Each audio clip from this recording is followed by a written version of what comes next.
Presentation अच्छा बना है, बिल्कुल बनेगा। आवाज़ रहते रहते हिमांशु भैया भी सीख गए।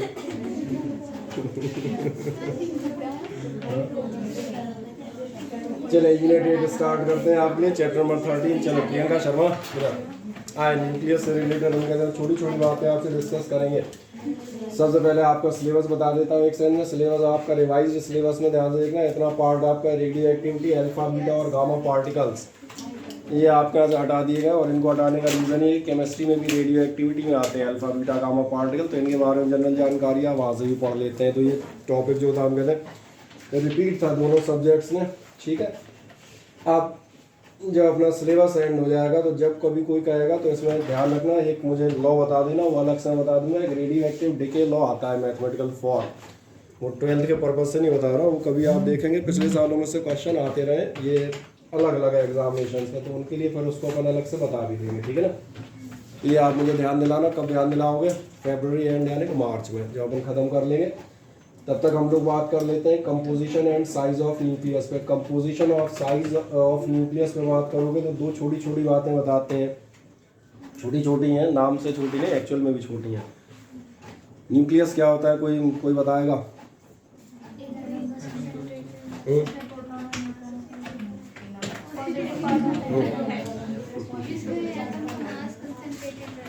बढ़िया। लास्ट राउंड में हम लोग रदरफोर्ड का रिवीजन कर रहे थे। रदरफोर्ड और बोर्स मॉडल बताते हैं the total mass and positive charge of an atom is concentrated in a very small या extremely small central part which is called nucleus. Constituent of nucleus क्या होते हैं? तो किसी भी न्यूक्लियस में जो आप कह रहे हैं पॉजिटिवली चार्ज होता है तो डेफिनेटली दो तरह के पार्टिकल्स मिलते हैं। शुरुआत आपकी यहीं से है। और कौन कौन से पार्टिकल्स मिलेंगे? एक आपको मिलते हैं, पूरे नाम लिख देता हूँ चलो, प्रोटॉन, और एक दूसरे आपको मिलते हैं न्यूट्रॉन। इनकी भी आपको जनरल जानकारियाँ दी जाएंगी। प्रोटॉन आपका कौन सा पार्टिकल होता है जिसके बारे में आपको मालूम है, चार्ज होता है +E, और +E मतलब समझ में आ रहा होगा +1.6 × 10⁻19 कूलॉम, ठीक है। और दूसरा आता है आपका न्यूट्रॉन। न्यूट्रॉन जिसका चार्ज आपको मालूम है ये होता है इलेक्ट्रिकली न्यूट्रल। दोनों के लिए आपके डिस्कवरर के नाम आते हैं। किस किस ने ढूंढे थे? बिल्कुल सही आप जवाब दे रहे हैं, ये था डिस्कवर्ड बाय गोल्डस्टीन, ठीक है। और ये था जेम्स चैडविक। ये बड़ी परेशानी हुई यार, मैं स्पेलिंग गलत लिखूंगा तो रिकॉर्ड हो जाती है, तो स्पेलिंग मुझे याद नहीं है। ठीक है, इतना चलता है ना। चले, और इसके बाद जाएंगे मासेस दोनों के। आपको मालूम है वहाँ मासेस दोनों के ध्यान देखना, मोटे तौर पे हम लगभग सेम मानते हैं। अभी फिलहाल जब तक हम आगे के डिटेल में नहीं जाएंगे तब तक आप इनके मासेस देखेंगे। दोनों के मासेस माने जाते हैं 1 AMU nearly. And again I am repeating 1 AMU nearly कह रहा हूँ कि एक्चुअली में दोनों के मासेस में बहुत हल्का सा फर्क होता है। एग्जैक्ट 1 AMU दोनों नहीं होते। और 1 AMU का मतलब आपको याद है, 1 AMU का मतलब होता है लगभग 1.6 × 10⁻27 किलोग्राम, सही है। और इसलिए किसी भी न्यूक्लियस का अगर आप जो है मास निकालते हैं तो न्यूक्लियस का जो सिम्बॉल है वो ध्यान है आपको, न्यूक्लियस का सिम्बॉल हम लास्ट राउंड में बात कर रहे थे, ये Z एक्सिस से आप शो करते हैं, where Z is the atomic number, सही कहा मैंने। और आपका जो है ए कहलाता है मास नंबर या एटॉमिक मास। तो अभी मैं इसको सुविधा के लिए लिख देता हूँ मास नंबर।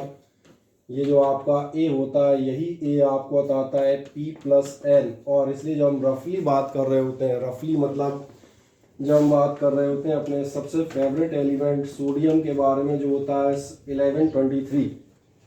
हाँ जी, तक ये राजू कितने साल तक चलाएंगे इसको, तक तो बिजी होगा बेचारा नहीं। तो आपको नजर आ रहा है इनमें से 11 क्या चीज़ बताता है? 11 आपका एटॉमिक नंबर है। इसका मतलब है इसमें आपके अब एक सवाल बनता है 23 आपका क्या है? So that is the mass number. और अगर A इज इक्वल्स टू 23 है, इसका मतलब सीधा मतलब है कि P+N इज इक्वल्स टू 23 है। तो आप न्यूटॉन्स का नंबर अपने आप निकाल सकते हैं और ये हो जाएगा 12, ठीक है ना। बाकी कभी कभार अपने फ्रैक्शनल मास भी आते हैं। पहले मुझे एक चीज़ बताओ, अरे टोपी उतार दूँ तो एक बार जाए बकरी की तरह खड़ी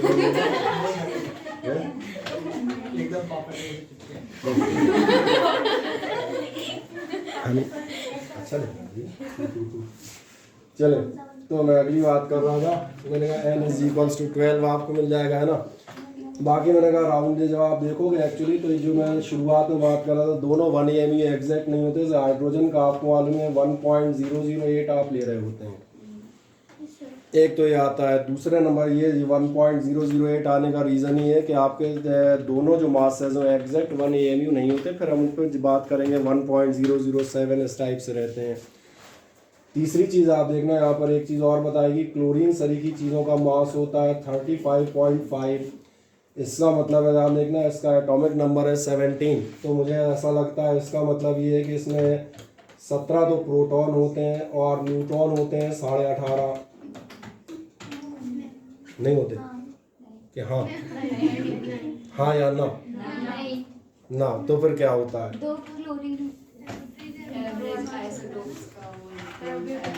क्या आप बिल्कुल सही है जी। हाँ, एक ये याद रखिएगा, कभी कभार फ्रैक्शनल जब भी कभी आते हैं, फ्रैक्शनल आना बताता है कि कहीं ना कहीं इस चीज़ के आपके पास आइसोटोप्स प्रेजेंट है। For example chlorine has the 2 isotopes 35 and 37।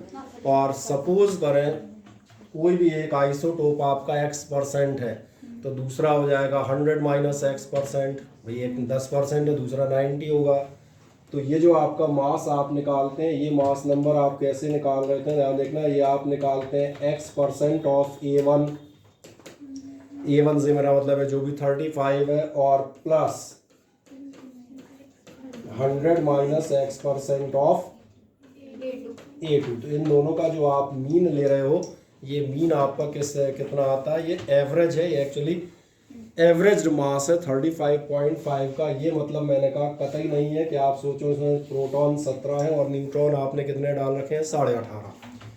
तो एक जनरल चर्चा थी जिस पर हम चलते हुए जा रहे थे, और एक आध छोटी पुरानी बातें याद दिलाता हूँ, बाकी फिर सब इससे हम एक एक करके डिस्कस करते हुए जाएंगे। एक सवाल आता है, what is the size of the nucleus. तो साइज ऑफ द न्यूक्लियस एक बड़े छोटे से बात पे डिपेंड करेगी। क्या आपको अंदाज है, अगर किसी न्यूक्लियस में मान चले 10 बॉल्स डालें और किसी न्यूक्लियस में सपोज करें 20 बॉल्स डालें, तो कौन से न्यूक्लियस का साइज बड़ा होगा? 20 बॉल्स वाले न्यूक्लियस का साइज बड़ा होगा। इसका मतलब बिल्कुल साफ नज़र आता है कि किसी भी जो आपका न्यूक्लियस है उसकी रेडियस कहीं ना कहीं प्रोपोर्शनेट होनी चाहिए एटॉमिक मास नंबर के। अब एटॉमिक मास नंबर इसलिए मैं डिस्कस किया था, समझ में आ रहा है? एटॉमिक मास नंबर से मेरा मतलब है टोटल नंबर ऑफ पार्टिकल्स। जितने भी पार्टिकल्स आपने रखे हैं 10, 20, 30 और 40 और समथिंग एल्स, ये तय है कि आपकी रेडियस कहीं ना कहीं उसी एटॉमिक मास नंबर पर डिपेंडेंट होगी। फिर आगे जाके हम इसको एग्जैक्टली रिलेशन निकालेंगे। द एम्पिरिकल फॉर्मूला वो आपसे बताता है, ये R प्रोपोर्शनेट होता है e⁻³ 1/3 and further we can say R is equals to हो जाएगा R0 e⁻³ 1/3। R0 कांस्टेंट है, उसकी वैल्यू में याद कर लेंगे बाद में। दूसरी चीज़ ध्यान देखना, ये जो भी आपका न्यूक्लियस का साइज है किस ऑर्डर का होता है, तो किस ऑर्डर का होता है, ये जिस चीज़ से हम निकालते हैं वो हम लास्ट टाइम पे एक बात कर रहे थे, distance of closest approach. Distance of closest approach क्या था? ये आपका न्यूक्लियस आपका यहाँ से आने वाला है, अल्फा पार्टिकल यहाँ कहीं से लौटता है, तो इसका मतलब समझ आ रहा होगा न्यूक्लियस को देखना तो पॉसिबल ही नहीं है। लगभग एक अंदाज लग जाता है कि लगभग यहीं कहीं आपका न्यूक्लियस की साइज होगी, जहाँ से लौटा है बस यहीं कहीं आसपास ही होगा। तो ये साइज ऑफ द न्यूक्लियस याद रखिएगा, ये काय में नापी जाती है? फर्मी में, या आप कह सकते हैं 10⁻⁻15 मीटर। जब ये बातें आपको समझ में आती हैं तो एक छोटा सा काम करेंगे। अब हम जाते हैं इन छोटे छोटे से पॉइंट्स पर जो नॉर्मल सी चीज़ें इन्हीं बातों का। फर्स्ट ऑफ ऑल देखें, आपसे कहता है, जो हमने आपसे शुरुआत की थी, what is the nucleus. So the same thing is illustrated you, इधर बैठ जाने दिखेगा नहीं। ये आपसे कहेगा mass of an atom is concentrated with small positively charge region. यही मैं करता है, बहुत छोटा सा सेंट्रल पार्ट होगा, स्मॉल साइज टाइनी, और उसी में आपका क्या होगा, सारा का सारा मास और सारा का सारा पॉजिटिव चार्ज कंसंट्रेट होगा, और उसी पार्ट को आप किस नाम से जानते हैं? न्यूक्लियस। तो मेरा ख्याल है first line is very clear to you. Second one कहता है nuclei are made up of proton and neutron. ये भी मैंने आपसे बता दिया। Neutrons and proton when described collectively are called nucleons. आप देखेंगे जनरली ऑन्स जो आपका सफिक्स लिया जाता है ये पार्टिकल्स के लिए लिया जाता है, फोटोन, इलेक्ट्रॉन, समझ में आ रहा है, इस टाइप के न्यूक्लियॉन यानी पार्टिकल्स ऑफ न्यूक्लियस। तो क्या है, मेरी बात क्लियर हो जाती है। अब आगे आपसे कहेगा number of protons in nucleus, atomic number. Number of protons आपके लिए किस नाम से आने आते हैं, एटॉमिक नंबर के नाम से आने आते हैं। ये हम डिस्कशन यहाँ कहीं कर रहे थे, मैंने आपसे ये कहा था ना, ये जो आपके 1123 इनमें से आपका Z क्या है, Z is the atomic number, और ये क्या बता रहा होगा, ये बता रहा होता है नंबर ऑफ प्रोटॉन्स के बारे में। जबकि आपका ऊपर A होता है आपका मास नंबर, जो कलेक्टिवली दोनों का टोटल बता रहा होता है, प्रोटॉन प्लस न्यूट्रॉन। चेक करें, the number of protons in A nucleus atomic number is represented by the symbol Z। तो मैंने कहा था आप कैसे लिखते हुए जाएंगे, ZX A। देन आपसे कहेगा द नंबर ऑफ न्यूट्रॉन्स और neutron number is represented by N, the total number of neutrons and proton. ये किस नाम से आना जाएगा, ये मास नंबर है, जो अभी हमने सोडियम का टोटल करके दिया था 1123, तो 11 और 12 उसके प्रोटॉन है, न्यूट्रॉन है। आप कह सकते हैं ए इज इक्वल्स टू जाएगा Z प्लस N। न्यूक्लियाइड्स को आप कैसे रिप्रेजेंट करते हैं, बाई ZX से, सही है, यही कर रहे थे।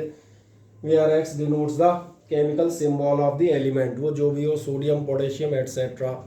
क्या ये क्लियर है, हाँ ना बताएं, बढ़िया।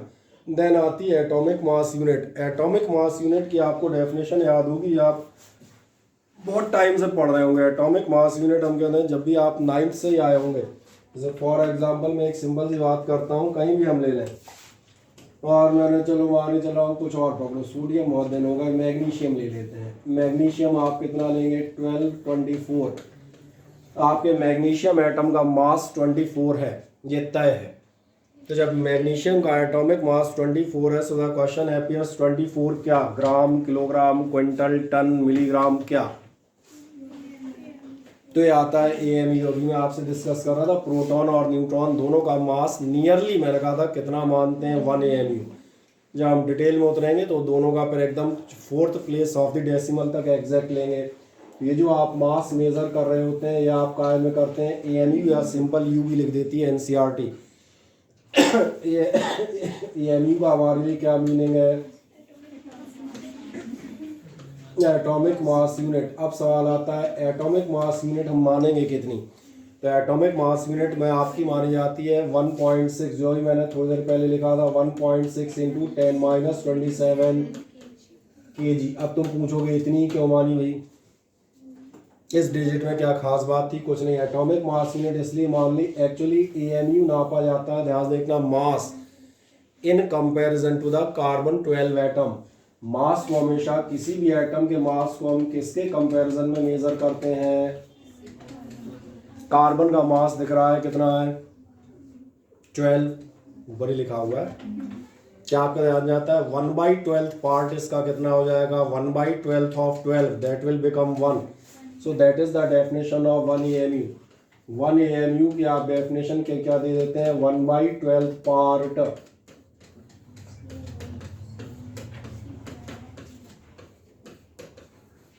ठीक है, चाहो तो ऐसा ही कर देते हैं, मास ऑफ। वैसे तो मास की चर्चा कर ही रहे हैं, तो ये तो सेंटेंस में अपने आप अंडरस्टूड था। कार्बन 12 के मास का 1/12 पार्ट एग्जैक्टली आप देखेंगे क्या माना जाता है, 1.00। एक्चुअली इसका रीज़न है, कार्बन 12 का मास एग्जैक्ट 12 होता है। बाकी में ध्यान दिया हुआ, हाइड्रोजन लिखा था 1 पॉइंट समथिंग आया था, इसलिए उसको बचाने के लिए हमने कहा एग्जैक्ट वैल्यू के लिए आप किसको कंसीडर करते हैं, कार्बन 12 को।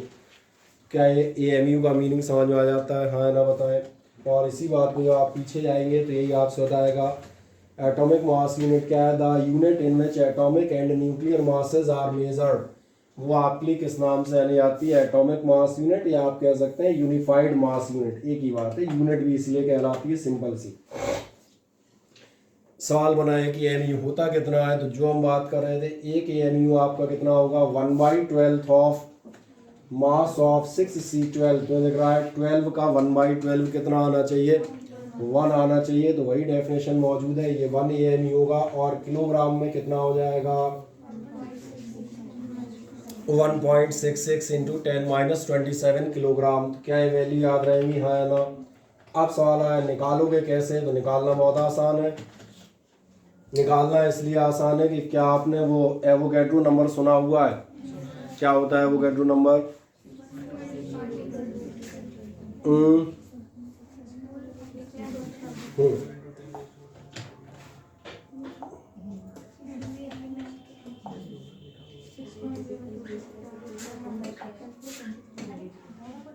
अरे सब केमिस्ट्री के विद्वान यार ऐसे चुप हो जाते हैं। मूल नहीं याद? मूल सुना कैसे हो सकता है बेटा? तो मूल के साथ एक महान बात है, 9th में मूल के क्वेश्चन है, और मुझे लग रहा है 11th की स्टार्टिंग ही में पहले ही चैप्टर मूल और मास, मोलैरिटी, नॉर्मेलिटी, फॉर्मेलिटी नहीं, इसी के साथ होती है शुरुआती यही। ऑर्गेनिक केमिस्ट्री का जो आप एम्पिरिकल फार्मूला वगैरह कैलकुलेट करेंगे तो भी इसमें ज़रूरत पड़ेगी। मूल आप किसको कहते हैं मैं याद दिलाता हूँ। मूल इस ढंग से दिखाया जाता है, अगर आप मान चलें सिंपली, मैंने कहा था अब की बार अपन बहुत दिनों बाद बदल के सोडियम के बजाय मैग्नीशियम की चर्चा करेंगे, ठीक है? अगर मान के चलें आप 1 मोल ऑफ मैग्नीशियम खरीदना चाह रहे हैं किसी दुकान पर जाकर, और दुकान से मेरा मतलब है the shop of A chemist, 1 mole magnesium के नाम पे कितना मैग्नीशियम लाओगे? तो सबसे पहला आंसर होगा, ध्यान देखना, फर्स्ट आंसर आपसे कहेगा 6.022 इंटू 10⁻23 नंबर ऑफ एटम्स। अगर आप में क्षमता और धैर्य दोनों है, इट विल रिक्वायर पेशेंस।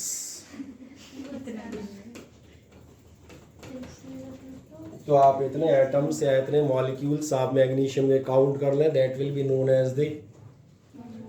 और या फिर ध्यान देखना, अगला काम आप कर सकते हैं, अगला आप काम कर सकते हैं ग्राम मॉलिकुलर मास या ग्राम एटॉमिक मास, ये डिपेंड करेगा आप एटम्स ले रहे हैं या मॉलिक्यूल ले रहे हैं। और ग्राम एटॉमिक मास का मतलब ही था atomic mass represented in terms of grams. For example इसका एटॉमिक मास नज़र आ रहा है कितना है। अगर आपको इतनी फुर्सत नहीं हो, जल्दी हो, तो एक छोटा सा काम कीजिएगा, आप तोल दीजिएगा 24 ग्राम मैग्नीशियम। और एक मज़ेदार बात है, 24 ग्राम मैग्नीशियम एग्जैक्टली 1 मोल होगा। और एक तीसरी डेफिनेशन और आती है, अगर बायदा भी आपके पास इसके बजाय क्लोरीन गैस होती, क्लोरीन के साथ दिक्कत ये डाई एटॉमिक है, तो अगर क्लोरीन गैस होती तो फिर आप क्या काम करते? क्लोरीन के साथ आप इतने नंबर ऑफ मॉलिक्यूल्स काउंट करते, या फिर ध्यान देखना आप क्लोरीन का कितना ग्राम उठाते? 70 ग्राम। सही कह रहे हैं, 35.5 है ना एक्चुअल, एग्जैक्ट निकालो तो 71 भागे 70 बढ़िया है, इतना तो दुकानदार डंडी मारी लेता है, तो उसमें क्या 70 ग्राम इज द एग्जैक्ट। या फिर तीसरा काम और कर सकते थे, और तीसरा काम आप क्या कर सकते थे, अगर आप इतने लीटर ऑफ क्लोरीन मेज़र करेंगे, और ध्यान रखिएगा कहाँ मेज़र करेंगे, सही कहा ना मैंने, तो फिर आप 22.5 लीटर क्लोरीन उठा लाएं, ये भी आपकी 1 मोल ही कहलाएगी। और इसीलिए ध्यान देखना, अब हम एक बात करते हैं, अगर आप ध्यान से देखें तो ये कह रहा है कि इतने एटम्स ऑफ मैग्नीशियम, इतने एटम्स का मास कितना होगा, यही कहना चाह रहा है ना। और इतने एटम्स का मास इतना होगा, तो बस यही कहानी हम कार्बन में लगा देंगे, बच्चों वाली मैथमेटिक्स लगाएंगे 3री क्लास की। देखो ध्यान से, यही कह रहा है ना, mass of 6.0225 into 10⁻23 carbon atoms.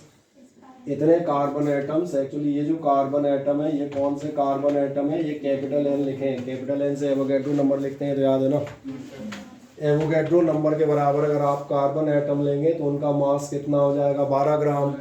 तो फिर एक एटम का मास कितना होगा, 12 डिवाइडेड बाई दिस, ये कितना निकाल आया, एक एटम का मास, हाँ या ना। जब एक एटम का निकल आया, उसके बाद AMU क्या था, वो एक एटम का भी 12वां हिस्सा था। एक AMU क्या था, वो कार्बन एटम का भी 12th पार्ट था। तो फिर इसलिए कहा एक AMU क्या होगा, 1/12 ऑफ दिस। तो ये जो डिजिट लिखी है, ये क्या है, ये एक एटम है। ये कितने एटम है, और मैंने कहा एक एटम का अगर 1/12 निकालोगे तो ये 1/12 आपके लिए क्या चीज़ बन जाएगा, दैट विल बिकम 1 AMU। तो इसने कहा था तीसरी क्लास की कैलकुलेशन है 6 में 1.6 है वो जो था, सॉरी 6.022 पावर आवर नहीं ले रहे, उनका मास 12 ग्राम है, एक का होगा 12/6.022। AMU क्या होगा उस पूरे का भी 1/12। जब आप कैलकुलेट करेंगे तो कितना निकलेगा 1.6604 इंटू 10⁻⁻24 ग्राम। और एक मजेदार बात है, केमिस्ट्री में जब भी आप चर्चा करेंगे केमिस्ट्री हमेशा ग्राम में लेती है। केमिस्ट्री वाले गरीब लोग होते हैं, ग्रामों में काम चलाते हैं, अपन बड़े लोग हैं, अपने आदत भी देखना, अपन हमेशा, हाँ मैं शर्त लगा सकता हूँ केमिस्ट्री में जाके चेक कर लेना कॉपी में, हमेशा वैल्यू ग्रामों में लिखी मिलेंगी।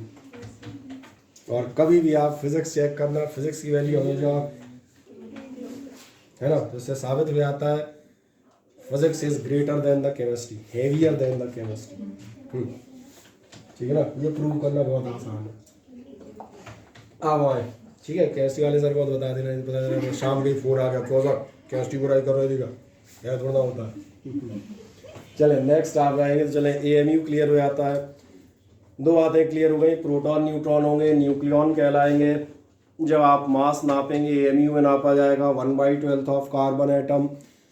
आप पूरी वैल्यू याद रखिएगा 1.6604, क्योंकि मैंने कहा था आप जैसे जैसे आगे बढ़ेंगे डिटेल में घुस जाएंगे। अब आपका ये तो क्या हो गया AMU। अब हम इन दोनों की चर्चा करते हैं जो मैंने स्टार्टिंग में ली थी। प्रोटॉन क्या है, proton is positively charge particle, ये सबको मालूम है। मैग्नीट्यूड ऑफ पार्टिकल आपका कितना होता है 1.6 इंटू 10⁻⁻19। ध्यान रखना है पावर होती है, ठीक है ना, पावर पॉइंट प्रेजेंटेशन में दिक्कत ये है कि पावर नहीं होती।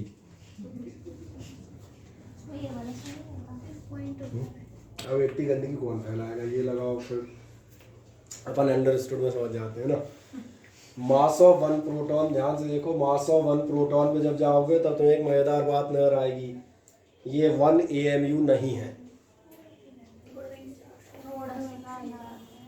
ये 1.0072 AMU है। जो मैंने आपसे कहा था ना, जो वैल्यूज हैं डेसिमल में हल्का सा डिफर करेंगी, और डिफर करने का रीज़न ये है कि रफली तो आप बोल देते हैं 11 प्रोटॉन 12 न्यूट्रॉन, तो टोटल मास कितना होना चाहिए 23, और आप नंबर भी 23 लिख देते हैं।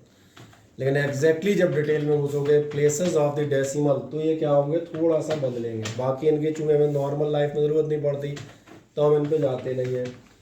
अब अगला जाते हैं intrinsic angular momentum. Intrinsic angular momentum कितना होता है 1/2h/2π। अब आप पूछेंगे 1/2h/2π क्यों?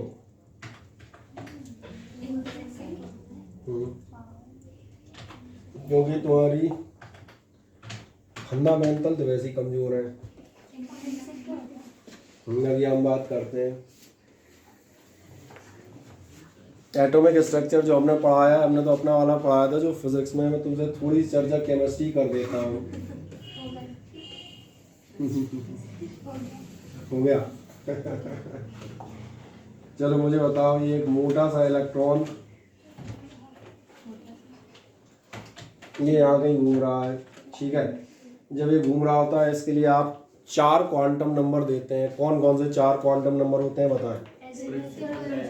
सबसे पहला कौन सा होता है? प्रिंसिपल क्वांटम नंबर n क्या बताता है?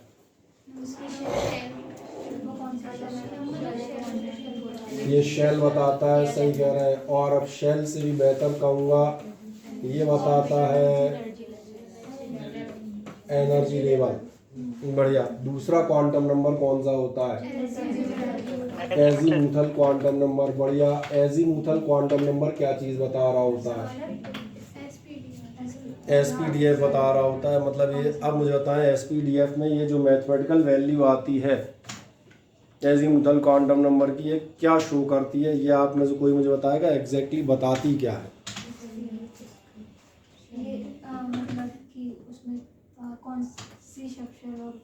ठीक, आप याद रखिएगा आइंदा मैं आपको बता देता हूँ। पहली बात तो जो आपका एजीमुथल क्वांटम नंबर L है, L बराबर होता है 0 2 लिख देता हूँ, ठीक है ना। अगर मैं सही हूँ तो शायद इतना ही होता है 0 to n-1, जहाँ आप जो है 0 1 2 3 ये आप लेते हैं SP D और F सब शेल्स के लिए। मैं सही हूँ? तो फिर ये सब शेल बता क्या रहे होते हैं, सवाल ये बनता है, ये जो बता रहे होते हैं ध्यान देखना, ये बता रहे होते हैं, और याद रखिएगा ये आप अगर केमिस्ट्री किताबें सरी की चीज़ पढ़ोगे तो बिल्कुल मिल जाएगा। ये बताता है ऑर्बिटल एंगुलर मोमेंटम। और ऑर्बिटल एंगुलर मोमेंटम क्यों बताता है, हम फिजिकल केमिस्ट्री की बात कर रहे हैं ना भैया, सिर्फ ऊपर ऊपर नहीं है, इसलिए क्योंकि आपका इलेक्ट्रॉन सर्कुलर मोशन कर रहा है किसी ना किसी ऑर्बिट में, और ये आपको मालूम है for the circular motion there will be some angular momentum. और उस एंगुलर मोमेंटम के लिए याद होगा आप एक पोस्टुलेट भी पढ़ते थे, कौन सा जो अपन पढ़ रहे थे, mvr बराबर NH/2 याद आ गया। अब मैं अगली बात करता हूँ, ये हमने लिया था दूसरा, एक प्रिंसिपल क्वांटम नंबर था, दूसरा था एजीमुथल। तीसरी बात करता हूँ, तीसरे से सवाल और गहरा हो जाएगा, तीसरे से सवाल गहरा हो जाएगा। तीसरे क्वांटम नंबर का नाम क्या है, मैग्नेटिक क्वांटम नंबर, आप बिल्कुल सही हैं।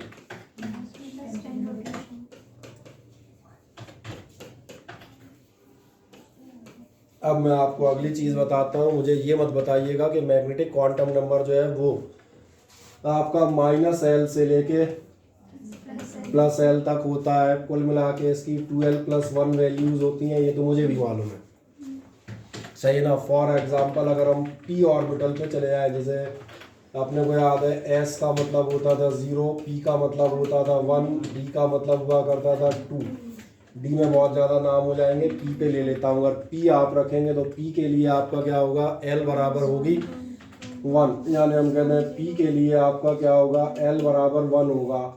इसका मतलब जो आपका m आएगा नेगेटिव l से पॉजिटिव L तक, जो आप कह सकते हैं ये बता रहा होता है px, ये बता रहा होता है py, और ये बता रहा होता है pz। बढ़िया, ये आपकी जानकारी बिल्कुल सही है। फिर मेरा एक बड़ा छोटा सवाल है, इसके नाम में मैग्नेटिक क्यों आया भैया, इसमें मैग्नेटिज्म का क्या लेना देना है। ये क्वांटम नंबर का नाम ही है मैग्नेटिक क्वांटम नंबर, इसका मतलब ये कुछ ना कुछ मैग्नेटिक टाइप की जानकारी दे रहा होगा, ये तो साधारण जानकारी है ही।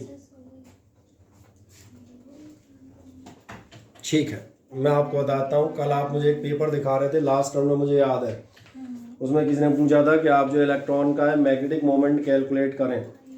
जो आप मैग्नेटिक इफेक्ट ऑफ करंट पढ़ रहे थे, तो हमने जो है एक चीज़ निकाली थी कि किसी भी ऑर्बिट में घूमता हुआ इलेक्ट्रॉन, अगर पिछले टॉपिक हल्का सा याद हो, जब भी आप किसी भी एटम में जाएंगे, किसी भी ऑर्बिट में घूमता हुआ electron, it is equivalent to a current loop,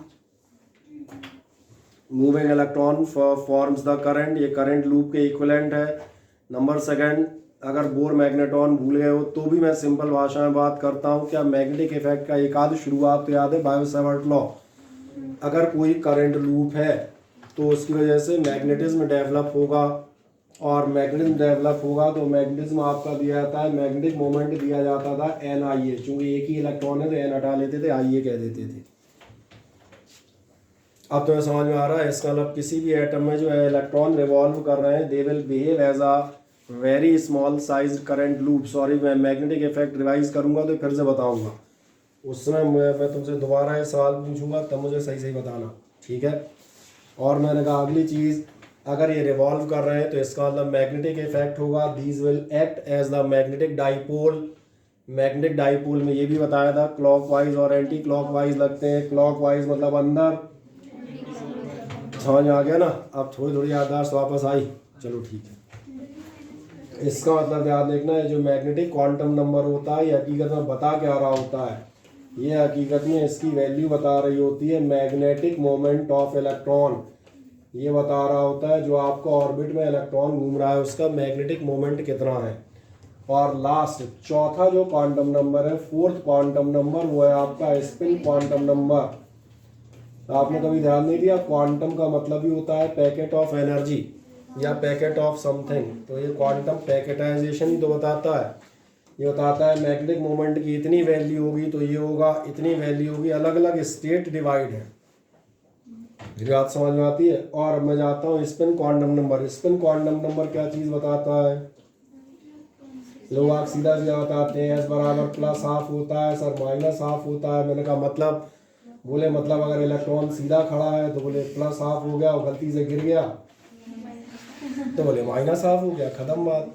कुछ थोड़ा बहुत और उसको, हाँ सही कह रहे हैं, कुछ और थोड़ा बहुत बता देते हैं। मुझे ये बताता है क्लॉकवाइज स्पिन कर रहा है, ये बताता है एंटी क्लॉकवाइज स्पिन कर रहा है। ऐसा क्यों? क्योंकि याद रखिएगा, अगेन जाते हैं, किसी भी इलेक्ट्रॉन में दो तरह के एंगुलर मोमेंटम होते हैं, और दो तरह के एंगुलर मोमेंटम में मैं एक बता चुका था। मैं थोड़ा छोटा करता हूँ अपने बोर्ड को। सबसे पहले मैंने कहा था ये जो इलेक्ट्रॉन मूव कर रहा है, ध्यान देखें, this electron resembles the earth because it is executing the orbital motion. Orbital motion तो समझ में आ रहा है, और ऑर्बिटल मोशन है circular motion, then it will have some angular momentum, जो आप बताते हैं ऑर्बिटल एंगुलर मोमेंटम यानी अजीमुथल क्वांटम नंबर से। और ऐसे ही ध्यान देखना, ये अपनी जगह पर रोटेट भी कर रहा है, और रोटेशन से भी तो यार रोटेशनल इफेक्ट लास्ट उसमें ईयरों पढ़ चुके हो, कहीं ना कहीं एंगुलर मोमेंटम जनरेट होगा। और अगर जनरेट होगा तो तुम्हें समझ में आ गया होगा मैं क्या कहना चाह रहा हूँ। ये जो आपका स्पिन क्वांटम नंबर है, ये बता रहा होता है स्पिन एंगुलर मोमेंटम। और इसलिए एक मजेदार बात है, आगे जाके आप पढ़ेंगे, और हो सकता है आपने साल पढ़ा हो या नहीं मुझे पता नहीं, कि क्वांटम नंबर 4 नहीं 5 होते हैं। पांचवा क्वांटम नंबर कहलाता है टोटल, हाँ जी, और अब हो सकता है आपका नोटेशन अलग हो, मुझे मालूम नहीं, लेकिन वो लिखा जाता है J is equals to L plus S करके। नहीं पढ़ा कोई बात नहीं, गूगल पे सर्च कर देना 1 सेकंड में, total angular momentum quantum number J बराबर L प्लस एस सब बता देगा। और इसी के बेसिस पे आपके जो है इलेक्ट्रॉनिक डिस्ट्रीब्यूशन किए जाते हैं, कितने संभावनाएं होती है, इधर को उधर को उधर को, ठीक है ना। इसलिए आप क्या करते हैं, टोटल एंगुलर मोमेंटम भी आप कैलकुलेट करते हैं। तो मैंने कहा ये भी क्वांटम नंबर माना जाता है। अगला नंबर आता है J, and you can search for it in the books. हो सकता है केमिस्ट्री बुक्स में भी आपके दिया हो, अब ये तो मुझे पता नहीं है या नहीं, वो मैं नहीं बता पाऊंगा। चले, मैं यहाँ बात कर रहा था, इतनी कहानी समझ में आ जाती है, हाँ ना। और इसीलिए अब आप देखेंगे, अब हम प्रोटॉन की बात कर रहे हैं। प्रोटॉन मुझे बताया न्यूक्लियस में जो प्रोटॉन है वो ऑर्बिट्स में रिवॉल्व करेगा कि अपनी जगह स्पिन करेगा, अपनी जगह स्पिन करेगा। तो बस देख लो, एंगुलर मोमेंटम ऑर्बिट में थे तो 1h 2h 3h अपॉन 2 पाई, क्योंकि ऑर्बिट में पहली दूसरी तीसरी होती थी। स्पिन क्वांटम नंबर तो मालूम है कितना होता है, S is equals to half. कितना हो जाएगा इंट्रिंसिक है, और इंट्रिंसिक अंदर वाला, इंट्रिंसिक कहलाता है इंटरनल आंतरिक, और एक्सट्रिंसिक कहलाते हैं बाह्य। बाहिक नहीं बाह्य। हिंदी की चिंदी कर देते हैं, ठीक है। कितना मैग्नेटिक मोमेंट होता है, चूंकि स्पिनिंग चार्ज है, और स्पिनिंग चार्ज है इसलिए बहुत सीधी सी बात है, मैग्नेटिक मोमेंट भी होगा, होगा ही होगा। स्पिनिंग चार्ज है, क्या बताते हैं कितना होता है, 2.75 न्यूक्लियर मैग्नेट 79 न्यूक्लियर मैग्नेटॉन, ये उसकी यूनिट मानी जाती है, उसके इक्वल होता है। तो एक छोटी सी चीज़, आप ये 2-3 बातें याद रखेंगे जनरली, कम से कम मैग्नेटिक मोमेंट भूल जाओ, याद रखिएगा।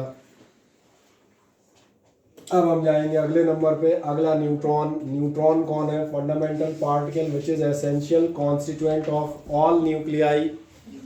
सारे न्यूक्लियस में आपका न्यूट्रॉन मिलेगा, केवल एक बेचारे के पास नहीं मिलेगा, वो हाइड्रोजन है। क्योंकि हाइड्रोजन का भी जो आइसोटोप है प्रोटियम, जो आप तो डिटेल में बात कर सकते हैं आपसे, हाइड्रोजन का जो फर्स्ट आइसोटोप है प्रोटियम 1H1 है। हाइड्रोजन में भी बाकी में मिलेंगे, ड्यूटेरियम और ट्रीटियम में मिलता है, ठीक है। डिस्कवर्ड बाय चैडविक, आपने खुद ही बता दिया था। चार्ज न्यूट्रल होता है, आपको मालूम है। मास बढ़िया है, ध्यान देखें, मास दिख रहा है थोड़ा सा 8665 AMU, सही है। अब the mean life of A free neutron is about 16.6 minute. इस सेंटेंस का क्या मीनिंग है? इस सेंटेंस का मतलब ये है कि न्यूट्रॉन, ध्यान रखना, जब तक न्यूक्लियस के अंदर है तब तक ये होता है स्टेबल, ये परमानेंट है। समझ में आ रहा है। लेकिन अगर कोई भी न्यूट्रॉन बाहर एटमॉस्फेयर में आता है तो कुछ देर बाद ये आप देखेंगे डिके हो जाता है। और न्यूट्रॉन काय के फॉर्म में डिके होता है? इन form of the proton and electron. मेरी बात समझ में आ रही है। और जब प्रोटॉन और इलेक्ट्रॉन, ये बीटा पार्टिकल भी कहलाते हैं इलेक्ट्रॉन्स को, जब इस फॉर्म में डिके होगा तो डेफिनेटली इसका जो लाइफ स्पान है वो आप देखेंगे कितनी देर बाद डिके हो जाता है। तो एवरेज लाइफ, मीन लाइफ आप कितनी बताते हैं? मीन लाइफ आप याद रखेंगे 16.6 मिनट, या आप कह सकते हैं 1000 सेकेंड, जैसा भी आप ध्यान रखना चाहें। एंगुलर मोमेंटम फिर समझ में आ रहा होगा, हाफ एच अपॉन 2 पाई क्यों है? क्योंकि न्यूट्रॉन ऑर्बिट्स में नहीं घूमेगा, ऑर्बिटल एंगुलर मोमेंटम नहीं होगा, there will be the spinning angular momentum only. क्या है, सारी बात समझ में आ जाती है? हाँ ना, बताएं। बढ़िया। और आगे बढ़ेंगे तो ये रहा आपका जो हम बात कर रहे थे, free neutron outside the nucleus is and decays into proton and electron. किसमें डिके हो जाता है आपका? प्रोटॉन और इलेक्ट्रॉन में। और इस इलेक्ट्रॉन को ध्यान रखना, ये इलेक्ट्रॉन वो वाला इलेक्ट्रॉन नहीं है जो कि आपका न्यूक्लियस के अंदर से आया। ये कौन सा इलेक्ट्रॉन है? जो सॉरी, ये वो इलेक्ट्रॉन नहीं है जो न्यूक्लियस के बाहर घूम रहा था। ये कौन सा है? जो अंदर से आया है। तो ये अलग टाइप का इलेक्ट्रॉन है, इसलिए याद रखना ऐसे इलेक्ट्रॉन के बजाय क्या कहा जाता है? Beta particle. बाकी बीटा पार्टिकल और इलेक्ट्रॉन एक ही होते हैं। डिफरेंस इलेक्ट्रॉन्स वो होते हैं जो एटम्स के ओरिजिनल इलेक्ट्रॉन थे जो रिवॉल्व कर रहे थे इन शेल्स में, और बीटा पार्टिकल्स कौन से कहलाते हैं? जो कहीं अंदर से निकल के आएंगे। तो ये तो समझ में आ जाएगी इक्वेशन। मैग्नेटिक मोमेंट आप हल्का सा चाहें तो याद रख सकते हैं किसी एग्जामिनेशन के पर्पज से, आपके यहाँ कोई नहीं पूछेगा। और एक सबसे खास बात बताई जाती है न्यूट्रॉन्स के लिए। जब न्यूट्रॉन्स पे आप बात कर रहे होते हैं तो क्या आपको ध्यान है, पिछले टर्म्स में एक अल्फा पार्टिकल स्कैटरिंग एक्सपेरिमेंट की बात कर रहे थे। जब आप अल्फा पार्टिकल स्कैटर कर रहे थे तो एक दिक्कत आ रही थी। अगर ये आपका न्यूक्लियस है और एक ताकतवर अल्फा पार्टिकल इस तरफ आया तो ये सीधा नहीं चल पाएगा, due to the positive charge ये आपका रिपेल हो जाएगा। जो बिल्कुल ही सीधा आ रहा है वो आगे तक बढ़ेगा ही नहीं और बाहर के बाहर ही लौट जाएगा। पर इसके बजाय अगर आप न्यूट्रॉन भेजें, क्या आपने जान दिया, न्यूट्रॉन होता है न्यूट्रल, विदाउट चार्ज। इस पर इलेक्ट्रिकल फोर्स ऑफ रिपल्शन काम ही नहीं करेगा, ये सीधा जाके अंदर घुस जाएगा, क्योंकि इस पर मैंने कहा रिपल्शन काम नहीं करेगा, ये न्यूट्रल है। इसलिए तो समझ में आएगा न्यूट्रॉन्स की पेनिट्रेटिंग पावर ज़्यादा होती है। और इसलिए अगर आप 10th का भी याद करें, न्यूक्लियर फिजन याद था, किसी एक बड़े न्यूक्लियस को आप 2 या 3 छोटे छोटे पार्ट में डिवाइड करते थे, generally by bombarding of neutrons. So why by the bombarding of neutrons? Because neutron can penetrate and reach to the nucleus easily. अगर अल्फा पार्टिकल को पहुंचाना है तो इसकी एनर्जी बहुत ज़्यादा बढ़ानी पड़ेगी, और वही काम एक सिंपल न्यूट्रॉन ज़्यादा आसानी से कर लेगा। तो क्या ये क्लियर हो जाता है? हाँ या ना? ठीक। नीचे आप पढ़ सकते हैं, being neutral it is neither attracted nor repelled by the nucleus of an atom. Nucleus से ना अट्रैक्ट होता है ना आपका रिपेल होता है। So it can penetrate deep into the atoms of A target. ये समझ में आ गया होगा। बढ़िया। नेक्स्ट आप जाएंगे, इसके बाद आते हैं टाइप्स। न्यूट्रॉन्स आपके 2 टाइप के आते हैं, कहलाते हैं स्लो न्यूट्रॉन और एक कहलाते हैं फास्ट न्यूट्रॉन। स्लो और फास्ट न्यूट्रॉन से हमारा क्या मीनिंग है? वही जो सिंपल सा होता है। स्लो न्यूट्रॉन मतलब जिनकी एनर्जी कम होगी, और फास्ट न्यूट्रॉन जिनकी एनर्जी ज़्यादा होती है। जनरली ध्यान देखना, जो न्यूट्रॉन हमें नॉर्मल मिलते हैं वो कैसे न्यूट्रॉन्स होते हैं? ये न्यूट्रॉन्स होते हैं फास्ट न्यूट्रॉन्स।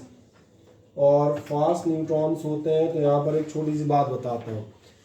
अभी मैं यहाँ आपसे बात कर रहा था कि जो आप फिजन रिएक्शन करेंगे इसके लिए आप न्यूट्रॉन्स का इस्तेमाल करते हैं। और जो बता रहा हूँ ध्यान से सुनना, क्योंकि इसी चीज़ को हम आगे फिर एक बार रिपीट करेंगे न्यूट्रॉन्स की बम्बार्डिंग और फिजन में। जैसे मैंने कहा यहीं उसको हल्का सा एक्सप्लेन कर देते हैं, एक आध टर्म आएंगे वो दोबारा रिपीट होंगे। जब मैंने कहा आप इस न्यूक्लियस के फिजन के लिए इस न्यूट्रॉन का इस्तेमाल कर रहे हैं, तो पहला रीज़न तो आपको मालूम है, the penetrating power of the neutron is high.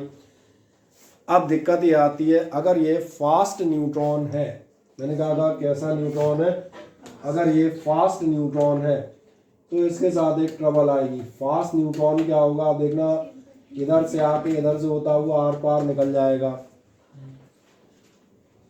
इसका मतलब ये फिजन क्रिएट नहीं करेगा। तो फिजन कब क्रिएट कर सकता है? जब ये न्यूट्रॉन, ध्यान देखना, यहाँ पर एब्जॉर्ब हो, अपनी एनर्जी बाकी न्यूक्लियॉन्स को सबमिट करे, उस न्यूक्लियस में वाइब्रेशंस या ऑसिलेशंस डेवलप हो, तब फिर वो ब्रेक होगा। क्या है, मेरी बात क्लियर हो रही है? अब सवाल आता है इसका मतलब आपको कैसे न्यूट्रॉन चाहिए? तो फिजन के लिए आप याद रखेंगे, फॉर द फिजन हमें कैसे न्यूट्रॉन चाहिए होते हैं। आप न्यूट्रॉन्स को स्लो कैसे करोगे?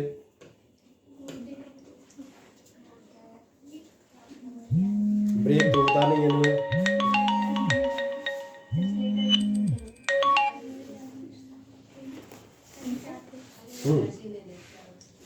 मैंने कहा इनमें ब्रेक तो होता नहीं है, ब्रेक खींच दिया, बोले थोड़ा स्लो हो जाओ। तो एक काम करना, इन न्यूट्रॉन्स के रास्ते में एक चीज रख देना।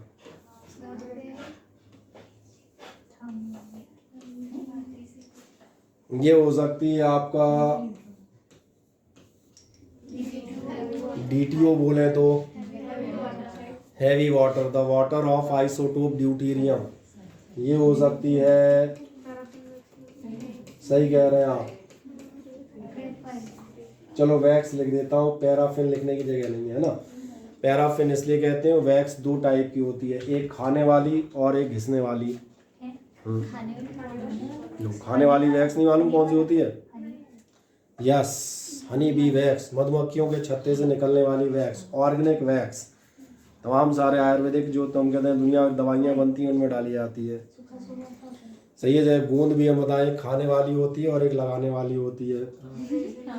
गोंद के लड्डू बनते हैं। अच्छा, कभी ऐसा करना, आयशी के यहाँ से एक बड़ी बोतल ले आना, गोंद डाल दो, क्या बोले, गोंद के लड्डू बनवाऊंगी, कर देखना आनंद। हाँ जी, सही कह रहा हूँ ना। सोचो ऐसे वाले गोंद के बनवाए जाए।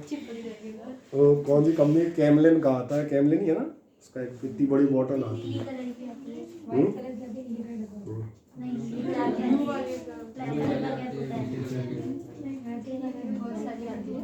सही है। इसलिए मैंने कहा ये इनऑर्गेनिक है, वो ऑर्गेनिक है। तो जो आप वैक्स पे जाते हैं, एक वैक्स आपको कहाँ से मिलती है? आपने ऑर्गेनिक केमिस्ट्री पढ़ी होगी। ऑर्गेनिक केमिस्ट्री में आपने पेट्रोलियम का वो पढ़ा होगा, डिस्टिलेशन। और पेट्रोलियम का जब डिस्टिलेशन करते हैं, अलग अलग पार्ट्स में जो आपका डिस्टिलेशन कॉलम होता है, फ्रैक्शनल डिस्टिलेशन कॉलम, उसमें अलग अलग पार्ट्स में अलग अलग चीज़ें मिलती हैं। पेट्रोल मिलेगा, डीजल मिलेगा, केरोसिन ऑयल मिलेगा। पढ़ा है कि नहीं पढ़ा?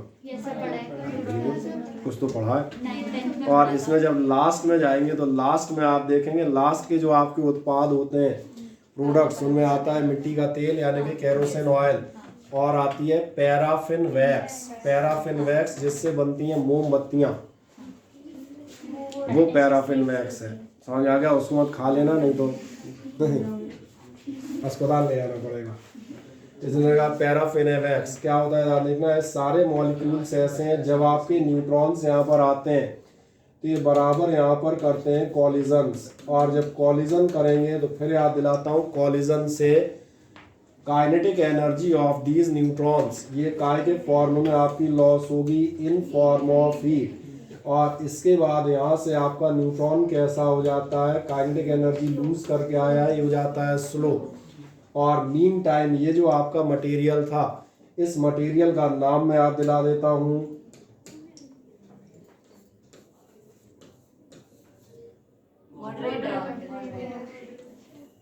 सही कहना है, ये कहलाता है मॉडरेटर। और ये मॉडरेटर बेचारा हो जाता है गुस्से से गर्म, क्योंकि आप कह रहे थे ना, आप अपनी kinetic energy in form of heat lose करेगा।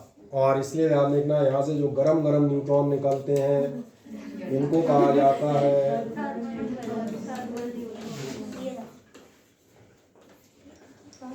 कि छोटी छोटी बातें समझ में आ जाती हैं, हाँ है ना। अगर आ जाती हैं तो फिर हम इनको पढ़ सकते हैं बड़े आराम से। और कहाँ पढ़ेंगे, यहाँ कहीं पढ़ लेते हैं आनंद से।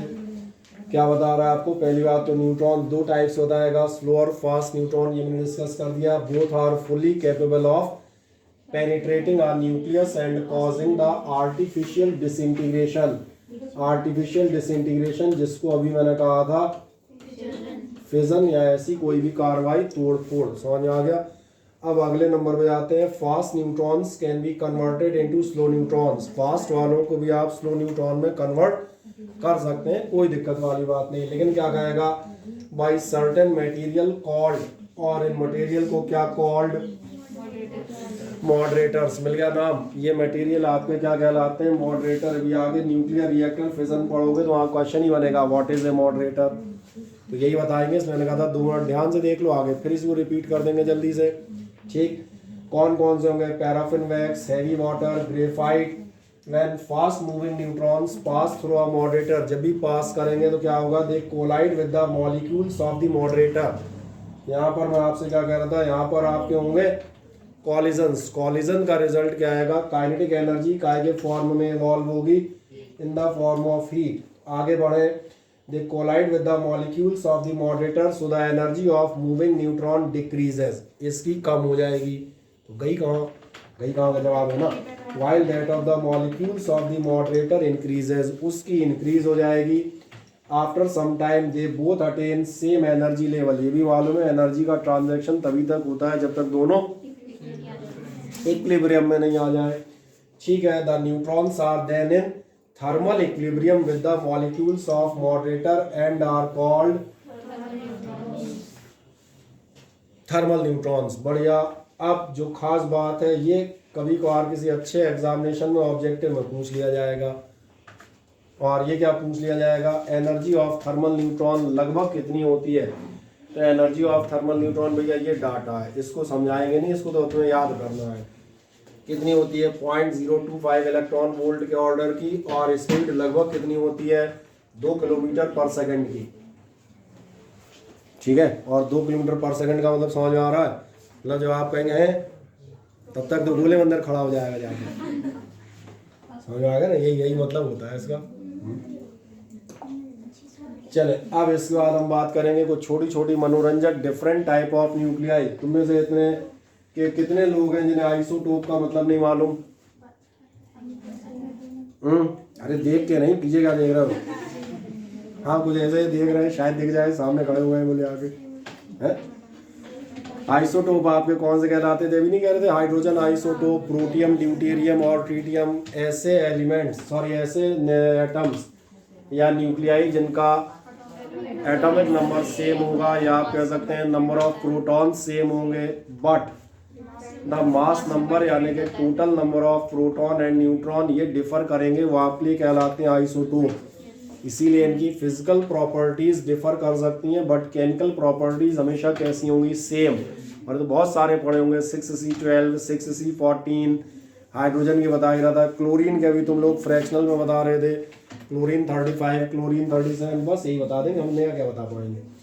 The atoms of the element having same atomic number Z but different mass number A are called isotopes, have the same chemical properties, क्योंकि एक ही एलिमेंट है।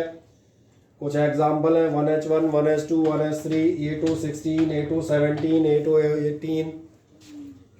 हीलियम के 2He3, 2He4। क्लोरीन वाले आप 35, 37 बता ही रहे थे।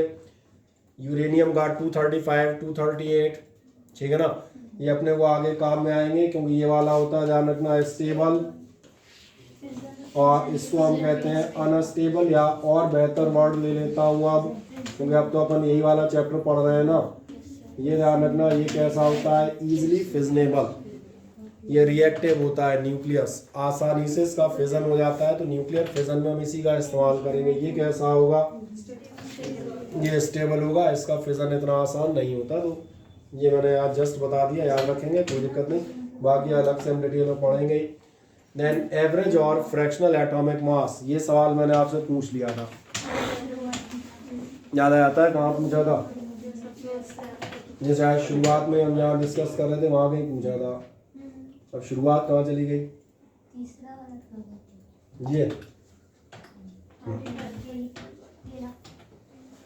ये आपसे पूछा था क्लोरीन 35.5 क्यों होती है, क्यों मैंने कहा था इसमें प्रोटॉन 17 होते हैं, तो न्यूट्रॉन का 18.5 डाल दोगे, नहीं।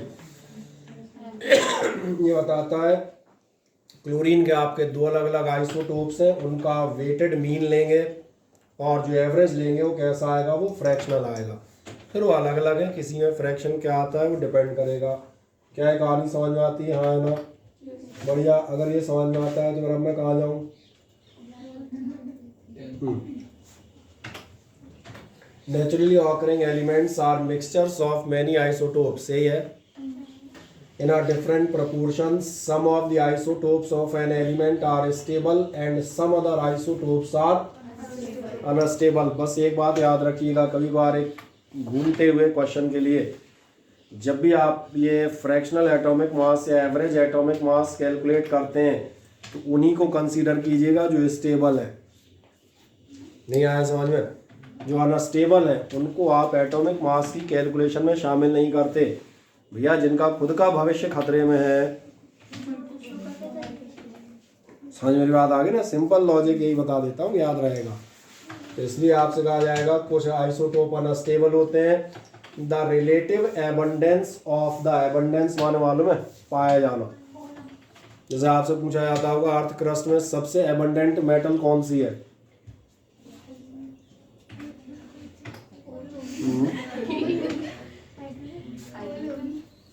ओके, हाइड्रोजन मेटल होती है। नई डिस्कवरी हुई है, एकदम ताजा। एल्यूमिनियम सबसे ज़्यादा होती है आपकी, जो वो है आयरन पाई जाती है कोर में, कोर में से। हाँ जी है, मतलब तेरा छोटा भैया कौन सी क्लास में? 7th में। उसकी किताब उठा के चेक कर लेना, ये तो 7th में मिल जाएगा। लिथोस्फीयर और ये सब लिखे हैं, 7th की ज्योग्राफी पढ़ना, NCERT सब लिखा मिलेगा।